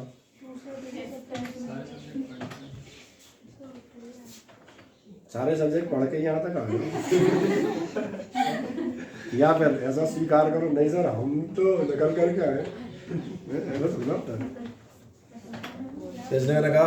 और सबसे ज़्यादा जो हमने कहा मेटल पाई जाती है तो एबंडेंट इसलिए कहते हैं। एबंडेंस का मतलब ये कौन सा ज़्यादा मिलेगा। चले कौन से लेते हैं, ध्यान देखना। Abundance of the stable isotopes can very in a large proportion. कोई आपका आइसोटोप माने चले 80% पाया जाएगा, कोई केवल 20% पाया जाएगा। अब इसलिए क्या कह रहा है, average atomic mass of an element, किसी भी जो आपका एलिमेंट है उसका एवरेज एटॉमिक मास क्या होता है, तो average atomic mass of an element is equal to the weighted average of the masses of these isotopes। और these कौन से दिख रहे हैं? based on the occurrence of each isotope, जो बेस होगा इस बात पर कौन सा कितने % ऑकर होता है। ये क्लियर हो जाती है कहानी। कोई समस्या? एग्जाम्पल हमने पहले ही सॉल्व कर दिया था इसका, तो अब इसको आगे करने की जरूरत नहीं है, पड़ेगी। ठीक है। आइसोबार्स, आइसोबार्स उल्टे हो जाएंगे, मास नंबर सेम होगा, खोपड़ियाँ सेम होंगी, पैर अलग हो जाएंगे। हाँ, खोपड़ियाँ मास नंबर ऊपर के सेम होंगे, पैर अलग होंगे। पैर अलग का मतलब है एटॉमिक नंबर अलग होगा, सही है। एटॉमिक नंबर अलग होने का मतलब है दो अलग अलग टाइप के हमने कहा एलिमेंट होंगे और इसलिए केमिकल प्रॉपर्टीज डिफर करेंगी। ये तय है, समझ में आता है। पढ़ लें एक लाइन में, the nuclei which have the same mass number A. Same mass number A का मतलब तुम कहते खोपड़ी में दिखा देता हूँ भैया, खोपड़ी देख लो, खोपड़ियाँ सबकी सेम होंगी, या इनकी 14 और 14। लेकिन क्या कह रहा है, बट कहाँ चले गए, बट डिफरेंट एटॉमिक नंबर। इनके आपके पैर अलग अलग होंगे, ये 1 है, ये आपका 2 है, ये आपका 6 है, ये आपका 7 है। देख रहे हैं, ये आइसोबार कहलाते हैं। डिफरेंट पोजीशंस होती हैं पीरियोडिक टेबल में, क्योंकि अलग अलग एलिमेंट हैं, अलग अलग प्रॉपर्टीज होती हैं। एग्जांपल ज़रूर याद रखिएगा, 1s3 and 2he3, या सबसे बढ़िया 6e14 और 7n14, या मैंने कहा 8o17 9f17। ऐसे ही 20 कैल्शियम वाला भी आता है, आर्गन और कैल्शियम है ना शायद, हाँ सही कह रहे हो, उनका भी एग्जाम्पल आता है। बढ़िया, तो जो याद है एक दो। फिर एक आते हैं आइसोटोन्स। आइसोटोन कौन कहलाते हैं, जिनमें ध्यान देखना न्यूट्रॉन का नंबर सेम होता है। न्यूट्रॉन का नंबर सेम होने का मतलब है, अब सिंपल कहा जाए ए माइनस जेड का मतलब तो समझने लगे हो ना। ए में से जेड नीचे का डिफरेंस देखोगे तो यही आपके नंबर ऑफ न्यूट्रॉन्स होते हैं। तो जिनमें आपके सेम होंगे वो आइसोटोन्स कहलाएंगे। क्या कहेगा आपसे, isotones the nuclei having equal number of neutrons are called isotones, for them both the atomic number Z and mass number A are different, लेकिन the value of, जैसे एक सिंबल का काम करें, यहाँ एक एग्जांपल देखें, बेरिलियम 9 और आपका बोरॉन 10, जरा देखना ध्यान से, ये है 4 और 9, ये है 5 और 10, 9 4 का डिफरेंस कितना आएगा 5, यानी आपके बोरॉन में सॉरी बेरिलियम में भी कितने न्यूट्रॉन होंगे 5 न्यूट्रॉन, और 5 10 इसमें भी कितने न्यूट्रॉन होंगे, तो दोनों आपके कैसे हैं आइसोटोन। और चलो एक ये वाला देख लेते हैं, 8 O 18 एंड 9F 19, 8 O 18 यानी आपका यहाँ पर n बराबर है 10, और एक मजेदार बात है 9 19 फ्लोरीन 9 और 19, यहाँ भी आपका कितना आ रहा है 10। ठीक है, तो एक आधा एग्जाम्पल पढ़ लेना, कोई ऐसी समस्या नहीं। अब एक और मजेदार आते हैं मिरर न्यूक्लियाई। मिरर न्यूक्लियाई कौन से कहलाएंगे, जिनका आप ध्यान देखना, जो आपके दोनों के नंबर्स हैं वो आपस में इंटरचेंज होते हैं। Nuclei having the same mass number है, इनका मास नंबर कैसा होगा, सेम होगा, लेकिन सबसे खास बात, लेकिन आपसे क्या कहेगा, but with the proton number and neutron number, ये आपके कैसे होंगे, ये इंटरचेंज हो गए होंगे। जैसे मैं चेक कर देता हूँ जरा, पहले इन दोनों को देखें, 1s3 और 2he3, दोनों ध्यान देखें मास नंबर तो सेम है, लेकिन एक मजेदार बात है, इसमें जरा देखना हाइड्रोजन में आपका है 1 प्रोटॉन और 2 न्यूट्रॉन, भाई 1s3 तभी होगा ना 1 प्रोटॉन, और अब जरा इसको देखना 2he3, इसमें आपके 2 प्रोटॉन है, अभी नहीं देखा, टोटल सेम है, लेकिन इसमें 1 2 है, उसमें 2 1 है, न्यूट्रॉन प्रोटॉन के नंबर अपोजिट है, या आप कह सकते हैं इंटरचेंज है। इस एग्जांपल को देखो, 3Li7 एंड 4 बेरिलियम 7, दोनों में आप देखें दोनों का टोटल 7 ही है, ये उतने ही है, लेकिन जरा ध्यान देखना है इसके प्रोटॉन कितने आएंगे, प्रोटॉन आएंगे 3, तो इसका मतलब न्यूट्रॉन कितने आएंगे 4, अगले के 4 3 आने चाहिए। आओ देख लेते हैं ना, बेरिलियम 4 एटॉमिक नंबर 4 है, मतलब प्रोटॉन 4 होंगे, और 7 - 4 यानी देखिए 3 4 है आपका, 4 3 इसलिए किस नाम से आने आते हैं, मिरर न्यूक्लियाई। क्या है, क्लियर हो जाता है, हाँ है ना, बढ़िया, 1 मिनट हो गया अपना, बस ठीक है। कब क्या कर रहे थे, कुछ नहीं कर रहे थे, अरे कुछ करो यार, करने में ये इनके बुक बनाने सेट बना पाओगे, पेज नंबर 1 से लेकर इतने सारे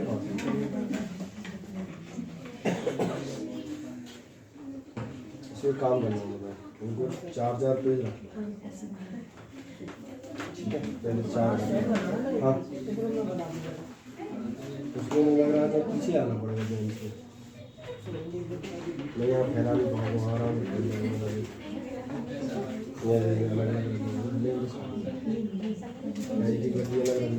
मजे से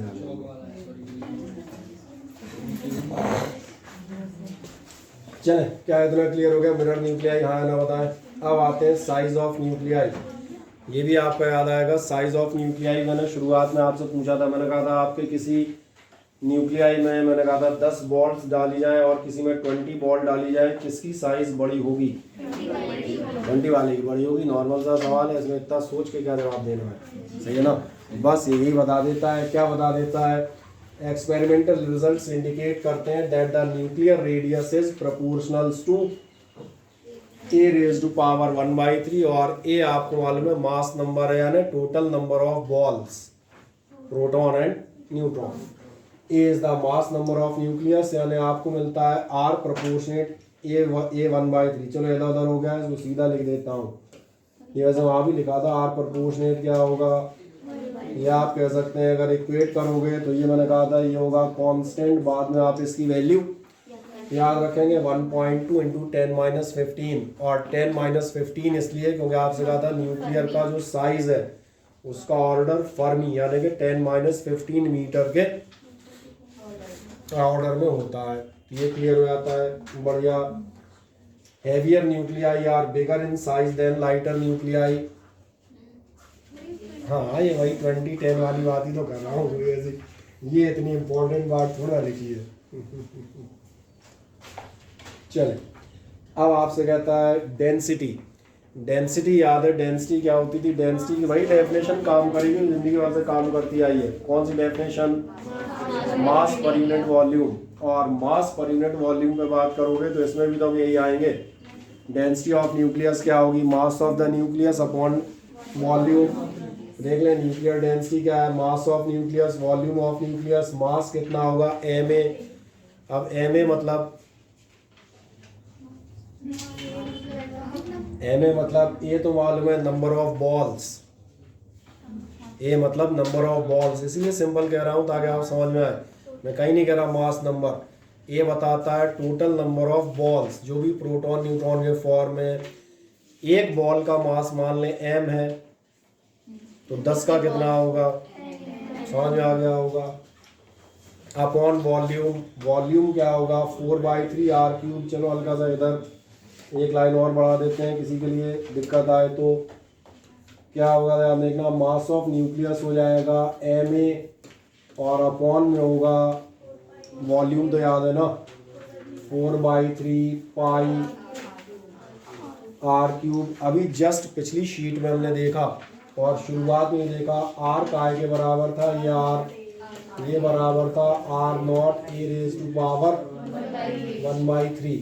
और अगर ऐसा था तो देखें ध्यान से 4π/3 r0 e⁻1/3 का होल क्यूब, क्योंकि 4/3 पाई r³ है ना। इससे क्या बेनिफिट मिलेगा आपका? ये a कैंसिल हो जाएगा, a⁻1/3 का a ही आएगा तो a कैंसिल हो जाएंगे। जरा ध्यान देखो, मास ऑफ न्यूक्लियॉन ये कांस्टेंट है।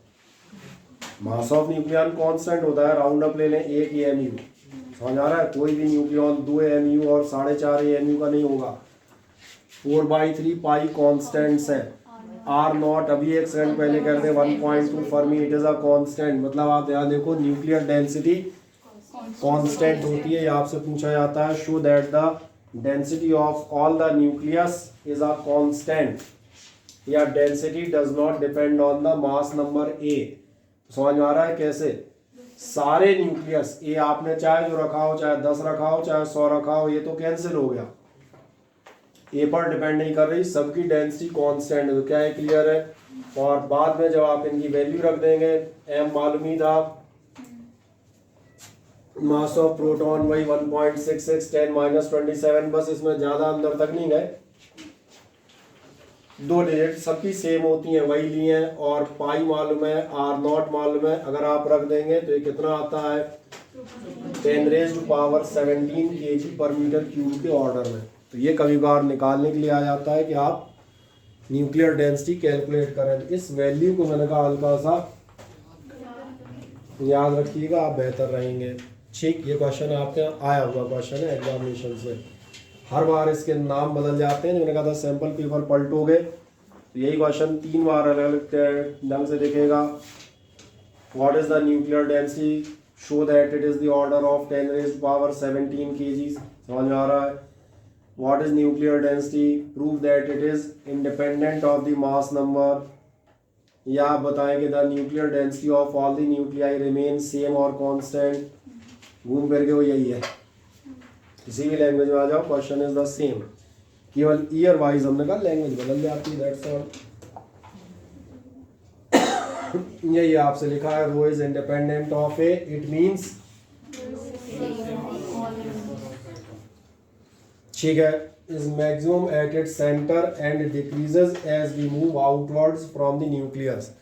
न्यूक्लियस की डेंसिटी यूनिफॉर्म नहीं होती, डेंसिटी सबसे ज़्यादा कहाँ होगी? सबसे ज़्यादा डेंसिटी यहाँ होगी। फिर यहाँ ध्यान देखना, यहाँ न्यूक्लियॉन्स थोड़ा सा बिखरे हुए होने लगेंगे, इसलिए यहाँ की डेंसिटी आपको दिख रहा होगा कैसी होने लगेगी? थोड़ा सा कम। क्या ये क्लियर हो जाती है कहानी? बढ़िया। अब अगली बात पे हम बात करेंगे, मुझे लग रहा है अगली कहानी है आपकी न्यूक्लियर फोर्सेस की।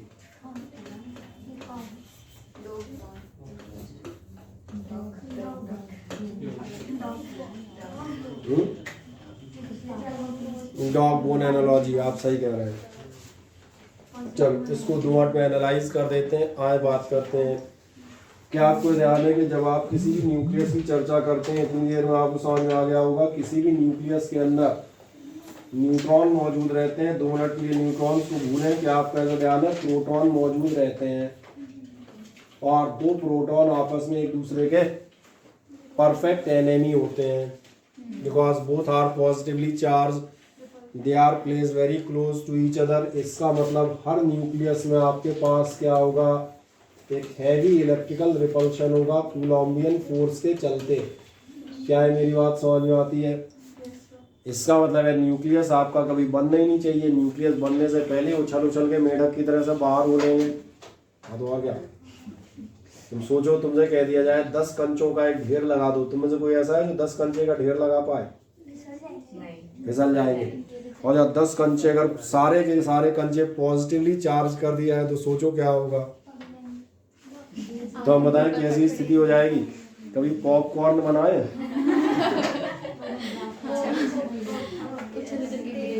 अपने पास सारे एग्जाम्पल हैं, बस लार मत टपकाना, बाकी सब चलेगा। इसलिए कहता हूँ मास्क पहन के रखा है ना। तो मैंने कहा पॉपकॉर्न ध्यान दिया, यही तो हो जाएगा भैया। जब आपके ये इनके बीच में heavy electrical force of repulsion लगेगा तो सारे उछल उछल के बाहर हो जाएंगे। जबकि आपको मालूम है हाईएस्ट स्टेबिलिटी होती है न्यूक्लियस की। न्यूक्लियर रिएक्शंस आपकी होती ही नहीं है, सीधा कहा जाए बहुत क्या ना होती हैं। होने का मतलब नॉर्मल लाइफ में न्यूक्लियर रिएक्शंस कहीं नहीं मिलेंगी। केमिकल रिएक्शंस आप चाहे इतनी कर लें, न्यूक्लियर रिएक्शंस के लिए अलग ही अरेंजमेंट लगेगा। ठीक, तो फिर एक सवाल आया, इनको कौन रोकेगा? इसका मतलब है, इसीलिए यहाँ से हमारे पास एक कंसेप्ट आता है, वो कंसेप्ट आता है आपका न्यूक्लियर फोर्सेस का। अगर आप इस इलेक्ट्रिकल रिपल्शन से बचना चाहते हैं, अगर आप चाहते हैं कि हमारा न्यूक्लियस स्टेबल हो, तो आपके पास एक न्यूक्लियर फोर्स होना चाहिए। कैसा होना चाहिए ध्यान देखना। सबसे पहली बात मैं बताता हूँ, ये होना चाहिए वेरी स्ट्रॉन्ग। क्यों वेरी स्ट्रॉन्ग? क्योंकि प्रोटॉन एक दूसरे को देख के भाग रहे हैं, तो ये इतना स्ट्रॉन्ग हो कि उस फोर्स को ख़त्म करे और अपनी तरफ से फिर इनको चिपका दे। तो इसका मतलब स्ट्रॉन्ग नहीं, कैसा चाहिए? वेरी स्ट्रॉन्ग चाहिए। क्या ये बात समझ में आती है? हाँ या ना? दूसरी बात ध्यान देखना, इसका मोस्ट पार्ट कैसा होना चाहिए? मोस्ट पार्ट, वैसे तो मोस्ट पार्ट में हम सिंपल लिख देते, इसका नेचर होना चाहिए अट्रैक्टिव। लेकिन अब तुम कहोगे मोस्ट पार्ट क्यों लिखा है, ये भी मैं बताऊंगा। मोस्ट पार्ट में एक छोटी सी गड़बड़ आएगी अभी 1 सेकंड के अंदर, वो यहीं से आएगी जो तुमने कहा है भयानक फोर्स है, वेरी स्ट्रॉन्ग। लड़के तो खैर किसी काम के नहीं है। लड़कियों तुम्हें बताओ, तुमने कभी रोटियां बनाई हैं? बढ़िया।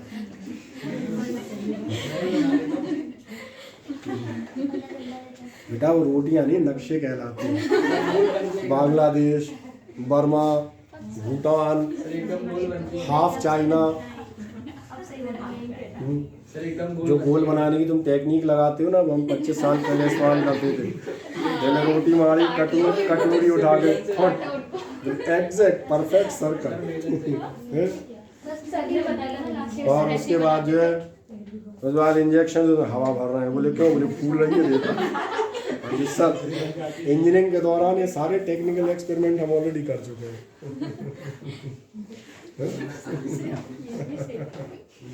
तो चलो, मैं जो बात कर रहा था वेरी स्ट्रॉन्ग फोर्स होगा, तो आपने क्या ध्यान नहीं दिया? 2 आटे के गोले ले लें, एक काम करो, इनको सप्रेस कर दो, क्या हो जाएगा? कोलैप्स हो जाते हैं। अभी नहीं समझ में आया मैं क्या कह रहा था? अगर ध्यान देखना, ये आपका न्यूक्लियर फोर्स लगेगा और वेरी स्ट्रॉन्ग फोर्स है, तो एक दूसरी समस्या आ जाएगी।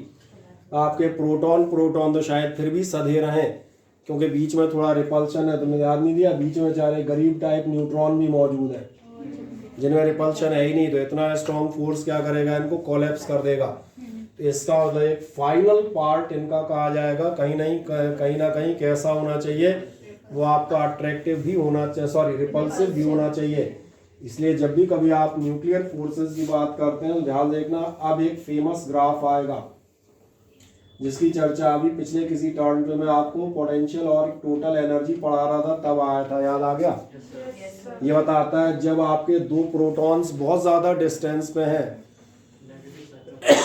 एक इधर आर में और दूसरा उधर पार में, तो जो कि बहुत ज़्यादा दूर है तो इनके बीच हल्का सा अट्रैक्शन लगेगा। और एक मज़ेदार बात है, अट्रैक्शन मतलब हम किस साइड जाएंगे, क्योंकि आपसे ज़्यादा अट्रैक्टिव फोर्सेस होते हैं नेगेटिव, तो इनके साथ लगेगा छोटा सा अट्रैक्शन।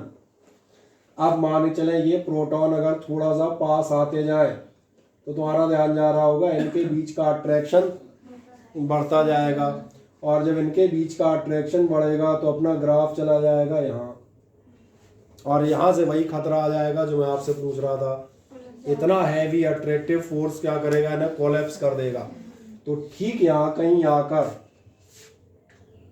इस पॉइंट पर मान लेते हैं, यहाँ पर आप ध्यान देखना अट्रैक्टिव के साथ साथ प्लस एक रिपल्सिव कंपोनेंट डेवलप हो जाता है। क्या है मेरी बात समझ में आ रही है? हाँ है ना, मुझे बताएं। जैसे ही आपके इस नेगेटिव में कुछ पार्ट पॉजिटिव मिक्सअप होगा, ध्यान रखना ग्राफ थोड़ा उतना प्यारा नहीं बनेगा क्योंकि हम चूंकि अलग अलग पार्ट में बना रहे हैं, एक बार में बढ़िया कर बनता है, लेकिन समझ में आपको आएगा। मैंने कहा मैक्सिमम नेगेटिव फोर्स हो चुका है, मैक्सिमम अट्रैक्टिव, उसके बाद क्या हुआ, रिपल्सिव कंपोनेंट आपका पॉजिटिव इसमें ऐड होना शुरू होगा। तो आप देखेंगे यहाँ से आपका ये धीरे धीरे धीरे धीरे कम होगा, अट्रैक्शन कम होता जाएगा, और एक जगह attraction plus repulsion, positive plus negative दोनों का टोटल कैसा हो जाएगा, ये समझ में आ रहा होगा, ये इक्विलिब्रियम हो गया। अब ना आगे ना पीछे। अब एक मजेदार बात है, इसके जो अंदर के डिस्टेंस हैं उनमें केवल और केवल कैसा कंपोनेंट होगा, पॉजिटिव यानी कि रिपल्सिव। इसका मतलब मैं आपको दिखा देता हूँ, हाथ से ध्यान से देखें, अपन क्या लें हाथ में, ऐसी चीज जो दूर दूर तक दिखे,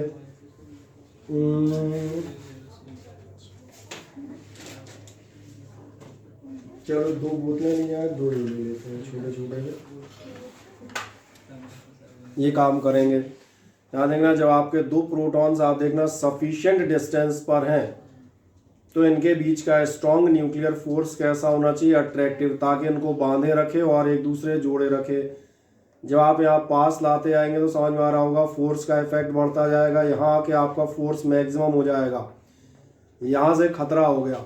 अगर इतना फोर्स ऑफ अट्रैक्शन होगा तो यहाँ आपस में टकरा के कोलैप्स हो जाएंगे। तो यहाँ से इनके साथ साथ क्या होता है आप देखेंगे, एक रिपल्सिव कंपोनेंट डेवलप होगा जिससे आपका अट्रैक्टिव फोर्स कमजोर होने लगेगा, हैवी भी अट्रैक्शन कमजोर होने लगेगा। देखो ध्यान से, जिसके अलावा अभी भी ये पास आते आएंगे, पास आते आते यहाँ कहीं आके अट्रैक्शन और रिपल्शन का बैलेंस तैयार हो जाएगा। ये कौन सी कंडीशन हो गई, जहाँ आपका फोर्स हो गया है 0। बस ये सबसे बढ़िया डिस्टेंस है। अब ध्यान देखना, अगर तुम इससे बाहर ले गए, तुमने डिस्टेंस बढ़ाओगे तो जरा बढ़ा डिस्टेंस, ध्यान जा रहा है, अपना अट्रैक्शन होगा, ये वापस लौट आएंगे। और अगर बाय द वे डिस्टेंस कम किया, इस कम डिस्टेंस पर आपका कौन सा पार्ट लगेगा, रिपल्सिव, तो ये चिपकेंगे नहीं, वापस वहीं धकेल लिए जाएंगे। तो क्या ये समझ में आ जाता है? हाँ ना, बताएं। बढ़िया। इसके बाद न्यूक्लियर फोर्स की एक खासियत और बताऊंगा। न्यूक्लियर फोर्स ध्यान देखना ये होना चाहिए चार्ज इंडिपेंडेंट। आप पूछेंगे चार्ज इंडिपेंडेंट क्यों? चार्ज इंडिपेंडेंट इसलिए क्योंकि ये प्रोटॉन प्रोटॉन के बीच में भी लगता है, प्रोटॉन न्यूट्रॉन के बीच भी लगता है, और न्यूट्रॉन न्यूट्रॉन के बीच भी काम करता है। क्या है, छोटी छोटी बातें समझ में आती हैं। फिर इस पर हम आगे चल के डॉग बोन एनालॉजी डिस्कस करेंगे जो बताएगा इसका रीज़न होता है एक छोटे से पार्टिकल का ट्रांजैक्शन। पहले इतना हिस्सा अपन देख लें जितना हम पढ़ रहे थे, ये कहता है forces that keep the nucleons bound in the nucleus, वो फोर्सेस जो आपके न्यूक्लियॉन्स को बंधा हुआ रखते हैं वो किस नाम से आने आते हैं, आर कॉल्ड न्यूक्लियर फोर्सेस। पहला खतरा बताएगा electrostatic forces as well as gravitational forces can not keep the nucleons bound inside the nucleus. आपके इलेक्ट्रोस्टैटिक या ग्रेविटेशन सरीखे फोर्स न्यूक्लियॉन्स को इकट्ठा बांधे नहीं रख सकते, ये कन्फर्म है। इसीलिए हमें एक नया फोर्स मानना पड़ा। तो क्या कह रहा है, nucleus of very small size then to account for the stability of the nucleus. सवाल आया फिर न्यूक्लियस स्टेबल कैसे हो गया, तो स्टेबिलिटी ऑफ न्यूक्लियस के लिए क्या किया गया, concept of a new force called nuclear force was given. इस स्टेबिलिटी को समझाने के लिए हमें कहीं ना कहीं एक न्यूक्लियर फोर्स के कंसेप्ट पर विचार करना पड़ा। और किसने दिया था, जापानीज साइंटिस्ट था युकावा, उसका नाम आप आगे देख ही लेंगे। जापानीज साइंटिस्ट युकावा, बढ़िया। क्या कह रहा है, the nuclear force was assumed to be a strong attractive force. कैसा फोर्स है कि स्ट्रॉन्ग अट्रैक्टिव फोर्स है, और कैसा है, of magnitude greater than the Coulomb's repulsive force. क्योंकि अगर रिपल्सिव फोर्स से कम रह गया तो जो मैं कहता पॉपकॉर्न हो जाएंगे, सीधी सी बात। अगली चीज चले आएंगे, Yukawa predicted that the nuclear force arise due to the exchange of particles known as pi mesons between the nucleons. ये कहीं ना कहीं पाई मेसॉन के इंटरचेंज की वजह से आपका बनता है। अब पाई मेसॉन क्या होते हैं, तो यहां पर ये माना जाता है, ध्यान देखना कि पहली यहाँ पे पांचवी प्रॉपर्टी लिख देता हूं, ये फोर्स होता है एक्सचेंज फोर्स। और एक्सचेंज फोर्स का मतलब ये है कि प्रोटॉन और न्यूट्रॉन आपस में बैडमिंटन खेलते रहते हैं with the help of a shuttlecock called pi meson. तीन तरह के पाई पार्टिकल या मेसॉन्स हमारे पास होते हैं, जिनमें से एक होता है आपका पाई पॉजिटिव, एक होता है पाई नेगेटिव, और एक होता है, ये तीन तरह की शटल कॉक इसलिए रखी गई है ताकि सब आपस में मैच खेल सकें। फॉर एग्जांपल, तीनों का एक एक एग्जांपल दिखा देता हूँ। कोई आपके पास प्रोटॉन था, प्रोटॉन मतलब समझ में आ रहा है, गोला प्लस पॉजिटिव चार्ज। ये आगे जाके बेचारा हो जाता है अकेला गोला और प्लस पॉजिटिव चार्ज, ये आ गया। अब चूंकि अपन पढ़ चुके the charge associated with mass always, तो आदमी पूछेगा ये इसने पॉजिटिव चार्ज उतारे बगल में कैसे रख दिया, ये क्या, तुमने कोई बात नहीं, ये पार्टिकल है ना भाई, ये ऐसा पार्टिकल है जो केवल चार्ज कैरी करने का काम करता है। देखो ध्यान से, तुमने ध्यान दिया आपका प्रोटॉन न्यूट्रॉन में कन्वर्ट हो गया है, चार्ज हटा दिया, खत्म, गोला तो वहीं का वहीं है। उल्टा देखें ध्यान से, नेगेटिव का इस्तेमाल कर देते हैं, एक प्रोटॉन था, ठीक है, ऐसा लिख देता हूँ, इसके साथ ध्यान देखना आपका हो गया, जैसे पॉजिटिव नेगेटिव चार्ज आएंगे गोला तो वहीं रहेगा, गोले की तो सेहत पे कोई असर पड़ना नहीं है, लेकिन चार्ज हो जाएगा जीरो। इसका मतलब समझ में आ रहा है, प्रोटॉन किस में कन्वर्ट हो गया, न्यूट्रॉन में। आप किसी ने कहा सर प्रोटॉन ने न्यूट्रॉन बीच ये चेंज तो समझ में आ गया, एक न्यूट्रॉन था, इसने ध्यान देखना, इसने लिया न्यूट्रॉन ही आएगा भाई। न्यूट्रॉन की तो आपस में खेल सकते हैं ना, उनमें मनाही थोड़ा ना कि प्रोटॉन ही खेलेंगे, न्यूट्रॉन्स को भी खेलने की आज़ादी है, समझ आ गया। इसलिए तीन तरह के माने समझ आ गया। कोई पूछता तीन से क्या होगा, मैंने तीन से सारी जगह सबको इंडिपेंडेंस हासिल है, जिसका जिसके साथ पेयर बने वो अपना एक टीम बना के मज़े से खेलता रहे। क्या ये एक्सचेंज समझ में आता है। और यही आपसे कहा जाता है यहाँ पर, ये कहता है pi mesons are of three types, positive pi meson, negative pi meson and neutral pi meson. ये कह रहा है the force between neutron and proton is due to the exchange. अब जैसे ही ये मैंने एक दिया हुआ है, समझ में आ रहा होगा, प्रोटॉन से क्या होगा, प्रोटॉन न्यूट्रॉन में कन्वर्ट हो जाएगा, तो एक पाई पॉजिटिव निकल आया, इसके दो टुकड़े हो गए, चार्ज बगल में रख दिया। या न्यूट्रॉन ध्यान देखना काय में कन्वर्ट होगा, प्रोटॉन में, तो जितना प्लस है उतने एक माइनस, प्लस माइनस का टोटल जीरो। तो ऐसी कई रिएक्शंस आप लिख सकते हैं, ये तो जनरली समझ में आ जाएगा। बस अब इसमें से हम इस चीज़ की चर्चा अगले टर्न से करेंगे जो आपकी कहलाएगी dog bone analogy for the stability of atom. ठीक, अब अपना इसमें और क्या बचेगा, बस वो प्रॉपर्टीज आधी ज़्यादा मैंने वैसे ही बता दी है, प्रॉपर्टी में डिस्कस ही कर रहा हूँ। फिर हम बात करेंगे इसके बाद थोड़ा सा binding energy, mass energy equivalence. ये हम लोगों के साथ अच्छी बात है, हम कई जगह पढ़ चुके हैं। तो कल के टर्न के लिए फिर आपको एक बार मैं याद दिला दूं, कल प्रातःकालीन सभा में जो आपका सत्र होगा, that means the session on tomorrow's morning, उसमें हम लोग सॉल्व करते हुए जाएंगे एटम्स के न्यूमेरिकल्स। ठीक है ना। और ये न्यूमेरिकल की शीट अभी मैं थोड़ी देर से आपको एटम्स की भेज देता हूँ ऑन ग्रुप। तो आप चाहें तो, वैसे चाहेंगे तो आप नहीं, चाहें तो चाहने में क्या बुराई, आप उनमें से 2-4 ट्राई कर सकते हैं। तो लेकिन मैंने इसलिए कहा क्योंकि वीडियो सब देख के तैयार है ना, ताकि हम 20-25 क्वेश्चन फुर्ती से जितने पिछले एग्जामिनेशंस में आए वो सारे सॉल्व कर दें। ठीक है। तो ये कंबाइंड आपका एटम वहाँ ख़त्म हो जाएगा, न्यूक्लियस अपन यहाँ ख़त्म कर लेंगे 1-2 टर्न में। ठीक, आपकी जो कोई आपत्ति, शीट दे दें। ठीक है।